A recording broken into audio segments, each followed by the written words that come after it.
So the next crypto reserve currency I'm going to talk about is Ripple. Now, Ripple isn't really a cryptocurrency. You have to understand that Ripple is not blockchain based. It's used by a group of shared databases which are mostly owned by the banks to settle transactions. And one thing to keep in mind about Ripple is that there's no scarcity value. The Ripple founders have said they have the capacity to print 100 billion of the XRP tokens.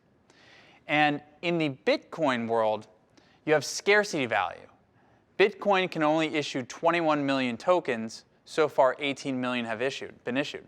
In Ripple, you've got 50 billion outstanding tokens. Its supply could potentially double. And the founders have also noted that they have the capacity to print even more if necessary. What I will tell you about Ripple is that in late 2017, when the cryptocurrency markets were really rallying, the price of Ripple went from 25 cents to about $5.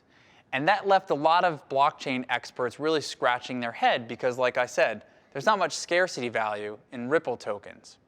What happened was, and what we think happened, was that when new users entered the crypto asset space, they looked at all the prices on CoinMarketCap of different cryptocurrencies they could buy, and they saw Bitcoin at 12,000 or 13,000, and then they saw Ripple at 25 cents.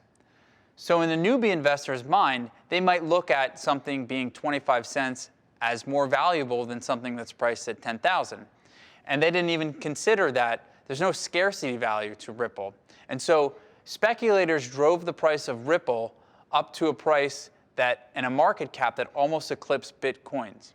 And since then, the market value has fallen dramatically, but just know that sometimes things can be really irrational in the crypto asset space.